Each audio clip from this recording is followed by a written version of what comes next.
Hello students, let's continue studying chapter number 7 that is control and coordination। और हमने जाना था कि जो नर्वस सिस्टम होता है ये दो टाइप का होता है, सेंट्रल एंड पेरिफेरल। ठीक है, और सेंट्रल के पार्ट्स होते हैं ब्रेन, स्पाइनल कॉर्ड, इसके बारे में हम यहाँ तक पढ़ चुके हैं। पेरिफेरल जो सिस्टम होता है वो मैंने आपको बताया था ऑटोनॉमिक होता है, वॉलंटरी होता है, मतलब ऐच्छिक और अनैच्छिक। ठीक है, और फिर जो ऑटोनोमस होता है, जो ऑटोमेटिक होता है, उसके भी दो टाइप होते हैं, सिंपैथेटिक एंड पैरासिम्पैथेटिक। ठीक है, सिंपैथेटिक जिसके अंदर जो कि जैसे एंगर या फिर कोई भी जो हमारे इमोशंस, हायर इमोशंस जो डेवलप हो रहे हैं, तो मतलब फियर और फाइट वाले हार्मोन्स यहाँ पर सीक्रेट होते हैं। ठीक है, एंड पैरासिम्पैथेटिक में रिलैक्सिंग हार्मोन सीक्रेट होते हैं। ठीक है, तो ये हमने यहाँ तक किया था। आज जो हम करने वाले हैं वो हम जानेंगे अभी कोऑर्डिनेशन इन प्लांट्स के बारे में। ठीक है, प्लांट्स के अंदर कोऑर्डिनेशन कैसे होता है। तो आपने देखा होगा कि आपने छुई मुई का पेड़ देखा होगा। ठीक है, कई लोगों ने उसे टच अगर देखा है तो टच भी ज़रूर किया होगा। ठीक है, और उसके टच में क्या ख़ास बात होती है कि उसकी जो लीव्स होती हैं, whenever we touch them, वो श्रिंक हो जाती हैं। ठीक है, वो फोल्ड हो जाती हैं, ड्रूप हो जाती हैं। तो ऐसे क्यों होता है? तो क्या उनके अंदर भी ऐसी नर्व सेल्स हैं जैसा कि हम एनिमल्स में होती हैं, हम ह्यूमन बीइंग में होती हैं, जो नर्वस सिस्टम होता है हमारा। तो आखिर प्लांट में क्यों होता है, कैसे होता है ये? ठीक है, किस तरीके से सिग्नल हैं वो ट्रांसफ़र किए जाते हैं, और कैसे क्या प्लांट के अंदर भी कोई ब्रेन होता है? ठीक है, अच्छा, दूसरा क्या है, एक सीड है जब वो जर्मिनेट होता है तो उसकी रूट्स हैं वो नीचे की तरफ ही क्यों जाती हैं। ठीक है, और उसका जो स्टेम है वो ऊपर की तरफ ही क्यों जाती हैं। तो what exactly is happening here? तो देखो यहाँ पर क्या होता है कि दो टाइप की चीज़ें हैं। ठीक है, एक तो सेंसिटिविटी है और दूसरा क्या है कि ग्रोथ से रिलेटेड। जैसे देखो, the directional movement of A seedling is caused by growth. एक सीडलिंग जो है उसका जो एक पर्टिकुलर डायरेक्शन में ग्रो करना, ठीक है, वो किससे रिलेटेड है? ग्रोथ से। If it is prevented from growing it will not show any movement. अगर ग्रो नहीं करेगा तो कोई मूवमेंट शो नहीं होगा। जैसे कि हम इस चैप्टर के स्टार्टिंग में हमने पढ़ा था कि कुछ इसने एग्जांपल्स दिए थे regarding animals and regarding human body. ठीक है, तो उसमें इन्होंने क्या एग्जांपल दिए थे, जैसे कि कोई भी जो मूवमेंट होता है हो सकता है वो ग्रोथ से रिलेटेड हो, जैसे कि प्लांट्स के अंदर। ठीक है, और हो सकता है कोई भी मूवमेंट है वो एनवायरनमेंट के अंदर जो चेंज हो रहा है उससे रिलेटेड हो। ठीक है, या जैसे कि देखो क्या है, एक कैट है, ठीक है, वो भाग रही थी।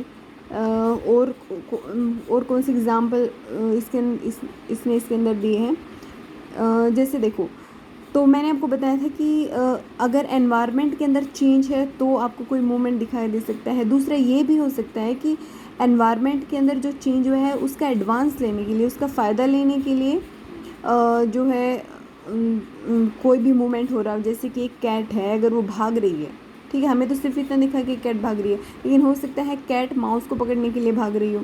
ठीक है, प्लांट्स ग्रो कर रहे हैं, प्लांट्स जो एक पर्टिकुलर डायरेक्शन में ग्रो कर रहे हैं, तो ये चीज़ जो किससे रिलेटेड हो गई थी? ग्रोथ से रिलेटेड हो गई थी। ठीक है, अगर बच्चे भाग रहे हैं, ठीक है, तो जैसे कोई भी एग्जांपल आप आर्बिट्रेरी लगा लो, तो हमें तो जस्ट ऐसे दिख रहा है कि बच्चे भाग रहे हैं। हो सकता है उनकी कोई फेवरेट चीज़, लाइक अगर वो पार्क में जा रहे हैं, उनको झूलना है, ठीक है, तो उसको देख के और उस चीज़ का फ़ायदा उठाने के लिए, अपने एनवायरनमेंट के अंदर जो चेंज हुआ है उसका फ़ायदा उठाने के लिए वो मूवमेंट कर रहे हो। ठीक है, तो यहाँ पर भी क्या है, दो टाइप से मूवमेंट हो रही हैं। ठीक है, one which is caused by growth and other which is not caused by growth. तो ये जो दूसरी वाली है इसको हम क्या बोलेंगे? इमीडिएट रिस्पॉन्स टू स्टिमुलस, मतलब स्टिमुलस के प्रति रिस्पॉन्ड करना। ठीक है, अगर हम प्लांट रिस्पॉन्ड हार्मोन्स की अगर बात करें तो देखो, प्लांट हार्मोन्स क्या होते हैं? These are synthesised in one part of the plant body. एक पार्ट के अंदर ये सिंथेसाइज होंगे and translocate to other parts where required. जहाँ पे ज़रूरत होगी वहाँ पर ट्रांसलोकेट हो जाएंगे। ठीक है, फॉर एग्जांपल देखो, दूसरा ये पता है आपको, ये तो जो हार्मोन्स होते हैं वो क्या होते हैं? नेचुरली अकरिंग ऑर्गेनिक सब्सटेंस होते हैं। तो हमारा जो क्वेश्चन आया था पहला, वो ये आया था कि क्यों ये जो टच मी नॉट प्लांट है, जो छुई मुई का प्लांट है, वो इस तरीके से रिएक्ट करता है। ठीक है, आखिर क्या है इसके अंदर? तो ये क्या होता है, ऐसा क्यों हो रहा है कि देखो यहाँ पर ये जो मूवमेंट है, हम टच कहीं कर रहे हैं, ठीक है, और फोल्ड कौन सा पार्ट हो रहा है, देखो फोल्डिंग यहाँ से हो रहा है, हम टच यहाँ कर रहे हैं लेकिन फोल्डिंग कहाँ से हो रही है, इधर से हो रही है। इसका मतलब किसी एक पार्ट के अंदर टच की वजह से किसी दूसरे पार्ट के अंदर मूवमेंट्स हो रहे हैं, ठीक है।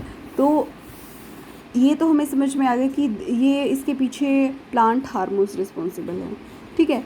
दूसरी बात ये है कि हो कैसे रहा है, जैसे हमारी बॉडी के अंदर कोई भी मूवमेंट होता है तो उसके लिए मसल्स हैं वो रिस्पॉन्सिबल थी, ठीक है, मसल टिश्यूज़ रिस्पॉन्सिबल होते हैं, जैसे कि आपने 9th क्लास में पढ़ा है।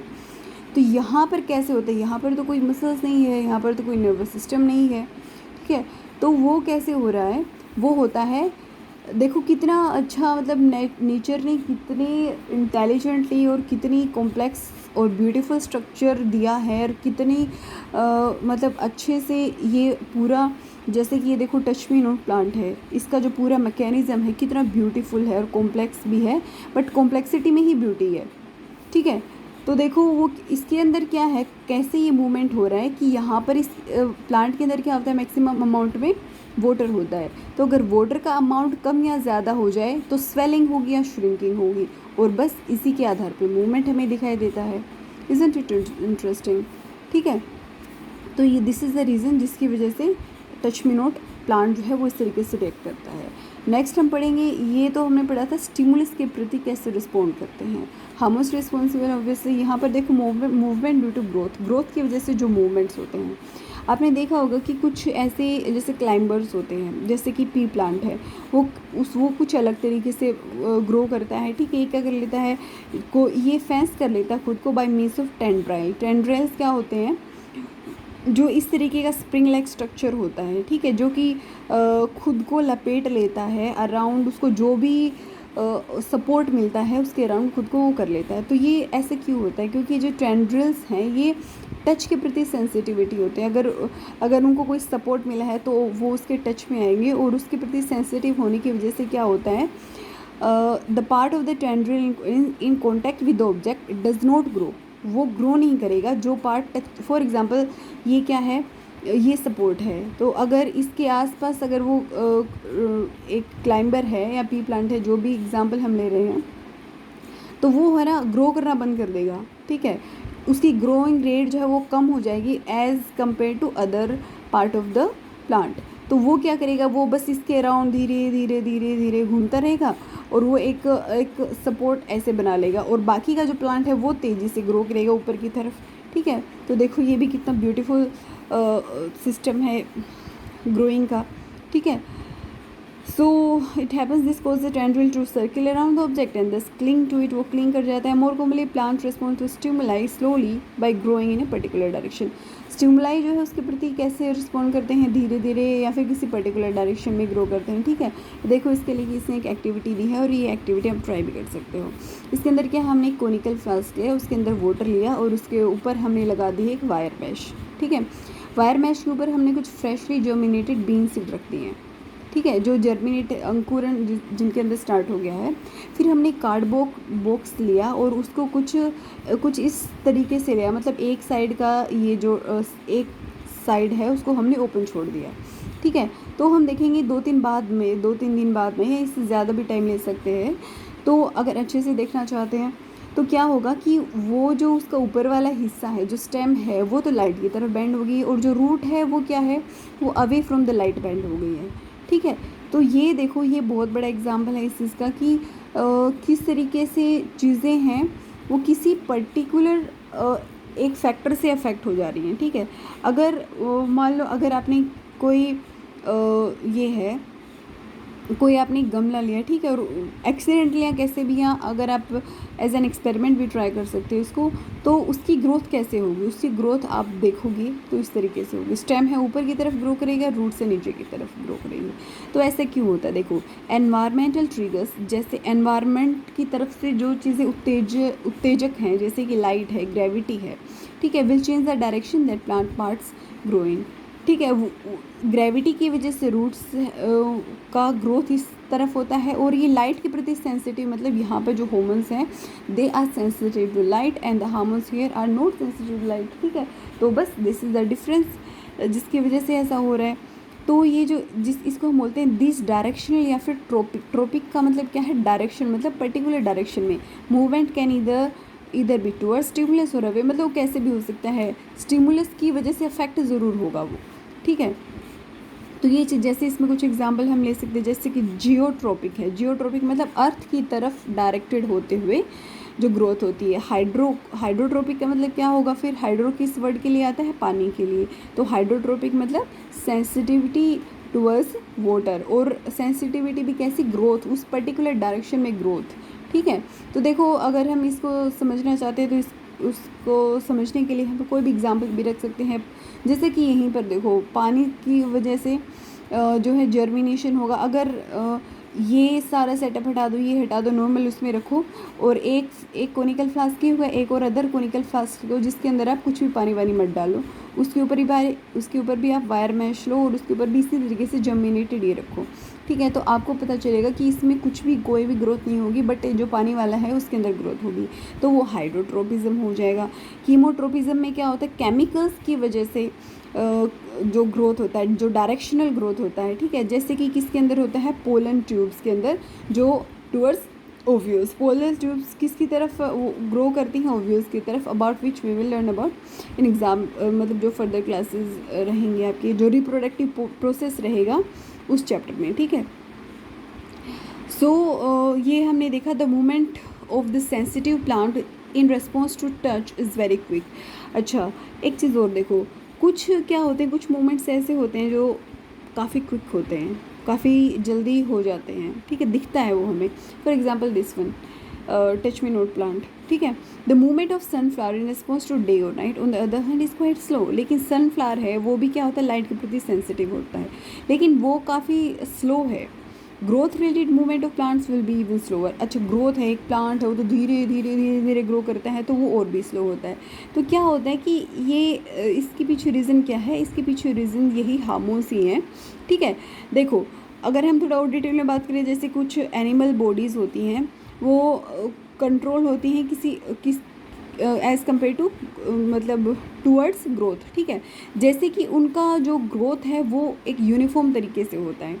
अब देखो, जैसे कि अगर आप सिर्फ एक पर्टिकुलर आदमी की बात करें, सिर्फ एक पर्टिकुलर आदमी की ग्रोथ की बात करें, तो आपको दिखता है जैसे कि आपका लेफ़्ट हैंड है वैसा का वैसा आपका राइट हैंड है, जैसे आपका लेफ़्ट लेग है वैसा का वैसा राइट लेग है। ठीक है, उसके अंदर एक यूनिफॉर्मिटी है। आप इमेजिन करो, अगर ये यूनिफॉर्मिटी नहीं होती तो हो सकता है हमारा एक हाथ बड़ा होता, एक हाथ छोटा होता। ठीक है, ज़रूरी नहीं कि 2 ही हाथ होते, क्योंकि यूनिफॉर्मिटी तो है नहीं, 3 होते। क्या पता कहाँ से कोई नई उंगली निकल जाती, नया हाथ निकल जाता, नया सर निकल जाता। ठीक है, सो अगर ऐसा होता तो ये कितना ज़्यादा डिस्टर्बिंग होता, और डिस्टर्बिंग क्या, इससे मतलब पूरा कंट्रोल कोऑर्डिनेशन नहीं हो पाता, क्या कुछ है कुछ समझ में नहीं आता, पता नहीं लाइफ भी सिर्फ इस बात की वजह से एग्जिस्ट करती नहीं करती। ठीक है, सो देखो एनिमल्स की हम बात कर रहे थे, तो क्या होता है जो वहाँ पर, तो क्या होता है इलेक्ट्रिकल इम्पल्सेस हैं वो जनरेट होती हैं। ठीक है, तो और इलेक्ट्रिकल इम्पल्सेस का किस तरीके से काम करती है हम पढ़ चुके हैं बहुत डिटेल में। जो हमने सेंसरी नर्व्स पढ़ा, मोटर नर्व्स पढ़ा, जो पूरा काम है ब्रेन का, मतलब जो सेंट्रल नर्वस सिस्टम पढ़ा है, उसमें हम डिटेल में ये सब पढ़ चुके हैं। ठीक है, तो ये तो है नहीं एक प्लांट के अंदर। एक प्लांट के अंदर क्या हो सकता है? केमिकल कम्युनिकेशन हो सकता है। ठीक है, तो देखो इसके अंदर क्या होता है, stimulated cells release a chemical compound, this compound would diffuse all around the original cell. जो ओरिजिनल सेल है उसके अराउंड ये क्या कर जाएगा, ये केमिकल कंपाउंड जो स्टिमुलेटेड सेल्स की वजह से जनरेट हुआ है ये वहाँ पर डिफ्यूज़ हो जाएगा। If other cells around have the means to detect this compound, अगर आसपास की जो सेल्स हैं, ठीक है, अगर वो डिटेक्ट कर पाती हैं इस कंपाउंड को किसी भी तरीके से using special molecules on the surface, कैसे भी, then they would be able to recognise information and even transmit. तो वो इस इन्फॉर्मेशन को रिकॉग्नाइज भी करेंगी और ट्रांसमिट भी करेंगी। मतलब जैसा कि मैंने प्लांट हार्मोन के आपको डेफिनेशन में बताया था कि किसी एक पार्ट में क्या होगा, वो रिलीज़ होगा और दूसरे पार्ट में ट्रांसलोकेट हो जाएगा। ठीक है, जैसा कि टच वी नोट प्लांट के अंदर हुआ था, हमने टच किसी जगह को किया था और जो है मूवमेंट किसी और जगह पर हुआ था। ठीक है, तो ये एक एग्जांपल है इसका। देखो, let us take an example that we have work with, जो हमने 7.2 एक्टिविटी की थी। When growing plant detect light hormone called auxin. अच्छा, हमने ये पढ़ लिया कि हार्मोन की वजह से होता है, ये केमिकल कम्युनिकेशन होता है। सो अब हम थोड़ा प्रिसाइजली बात करते हैं कि एग्जैक्टली कौन से वो हार्मोन्स होते हैं। तो देखो, जो वहाँ पर लाइट के प्रति जो डिटेक्शन था उसके अंदर कौन सा हार्मोन था, ऑक्सिन हार्मोन था, synthesized at the shoot tip. जो कहाँ सिंथेसाइज होता है, शूट टिप के ऊपर, help the cell to grow longer. ठीक है, when light is coming from the one side of the plant, oxygen diffuses towards the shady side of the shoot। वो जो shady छाया वाला हिस्सा है उधर डिफ्यूज़ हो जाता है। ठीक है, this concentration of oxygen stimulates the cell to grow longer on the side of the shoot which is away from the light। ठीक है, जो away from the light है उधर ग्रो होगी। So this the plant appears to bend towards light. तो इसलिए लगता है कि वो लाइट की तरफ बैंड हो गया है। ठीक है, अगर हम और प्लांट हार्मोन्स की बात करें तो और कौन से है, गिबरेलिन। ठीक है, विच जो ऑक्सिन की तरह क्या काम करता है, ग्रोथ ऑफ स्टेम के अंदर काम करता है। ठीक है, साइटोकाइनिन्स प्रोमोट्स सेल डिवीजन। ठीक है, सेल डिवीजन में कौन सा हार्मोन हेल्प करता है, cytokinins. And it is natural then that they are present in greater concentration in the area of rapid cell division such as in fruits and जैसे कुछ एक प्लांट की कुछ ऐसे पर्टिकुलर पार्ट्स होते हैं जहाँ पर सेल डिवीज़न रैपिड होता है, तो वहाँ पर प्रेजेंट होते हैं ये। ठीक है, जैसे कि फ्रूट हो गया, सीड हो गया। So these are example of plant hormones that help in promoting growth. But plant also need signals to stop growing. अब किसी पर्टिकुलर जगह पे, किसी पर्टिकुलर सिचुएशन में ऐसा भी होता है कि उसे ग्रोथ को स्टॉप करना होता है। ठीक है, फॉर एग्ज़ाम्पल हम जो है जैसे कि क्लाइंबर है, हम वो उसको किधर ग्रो कराना है हम उसको आराम से कंट्रोल कर सकते हैं। ठीक है, with the help of support, क्योंकि वो टच सेंसिटिव होते हैं। तो देखो, abscisic acid is one example of A hormone which inhabits growth. ठीक है, it's effects include wilting of leave. जैसे लीव्स अगर विल्ट होती हैं तो वो किसकी वजह से हो रही है, एब्सिसिक एसिड की वजह से। ठीक है, और एक और हार्मोन है जैसे कि थायलिन है। तो ये सब जो है सारे हार्मोन्स हैं जो कि रिस्पॉन्सिबल होते हैं फॉर वेरियस एक्टिविटीज़। ठीक है, जैसे कि चाहे लाइट सेंसिटिव हो गया, सेल का डिवीज़न हो गया, या फिर ग्रोथ किस पर्टिकुलर डायरेक्शन में होती है उसके प्रति। ठीक है, सो यहाँ पर कुछ क्वेश्चंस हैं। प्लांट हार्मोन क्या होते हैं, मैंने आपको बहुत डिटेल में बताया है। ये पहली बात है कि नेचुरली अकरिंग ऑर्गेनिक सब्सटेंसेस होते हैं। ठीक है, दूसरी बात ये है कि ये जो है किसी एक पर्टिकुलर जगह पर सिंथेसाइज होते हैं और किसी दूसरी जगह पर ट्रांसलोकेट हो जाते हैं। ठीक है, एग्जाम्पल इसका टचमिनोर प्लांट हो जाएगा। अगर बात करें पर्टिकुलर की कौन से एग्जाम्पल हैं, तो ये सारे, ये all 1 2 3 4 5 are the example of plant hormones. How is the movement of leaves of the sensitive plant different from the movement of shoot towards light. क्या डिफरेंस होता है, देखो यहाँ पर तो क्या होता है, वाटर रिस्पॉन्सिबल होता है। ठीक है, वाटर की वजह से स्वेलिंग होती है और श्रिंकिंग होती है। ठीक है, जबकि यहाँ पर क्या है, कोई भी मूवमेंट है शूट का लाइट की तरफ हो रहा है, वो किसकी वजह से हो रहा है कि वो लाइट के प्रति सेंसिटिविटी जो है, ठीक है, उसके प्रति, जिसके बारे में हमने पढ़ा है यहाँ पर पीछे डिटेल में, जैसे कि अर्थ के प्रति सेंसिटिविटी है। ठीक है, वाटर के प्रति सेंसिटिविटी है, जियोट्रोपिज्म। ठीक है, अर्थ के रिलेटेड हाइड्रोट्रोपिज्म, कीमोट्रोपिज्म। तो ये सारे एग्जांपल्स हैं। ठीक है, give an example of A plant hormone that promotes growth को प्रमोट करने वाले कौन से हार्मोन है। तो यहाँ से आप इजीली इनके एग्जांपल दे सकते हो। ठीक है, गिबरेलिन एंड ऑक्सिन।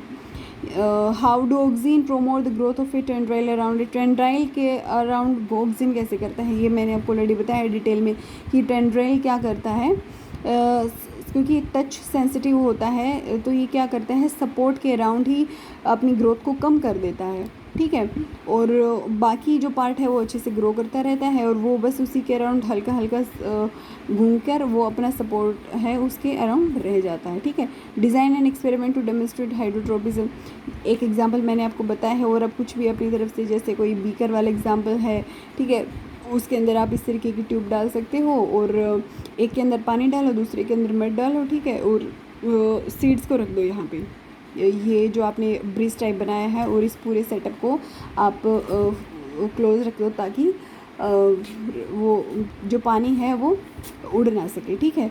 तो आप देखेंगे कि कुछ दिन बाद में जो इस पानी वाले बीकर की तरफ वाले जो ये सीड्स हैं वो इधर ही पानी की तरफ ही क्या करेंगे, उनकी जो ग्रोथ है वो उधर होगी, ठीक है। तो ये एग्जांपल है। ऐसे आप अपनी तरफ से कोई भी एग्जांपल भी बना सकते हो, ऐसा कुछ नहीं है कि आप जो मैंने आपको बताया है वही एक्सपेरिमेंट आप करें, ठीक है। So that's it for today students. आज हमने डिटेल में जाना है प्लांट हार्मोन्स के बारे में, ठीक है। So if you have any question till now you can ask me. Till then stay safe and let's meet in the next class, and yes, do not forget to like, share and subscribe.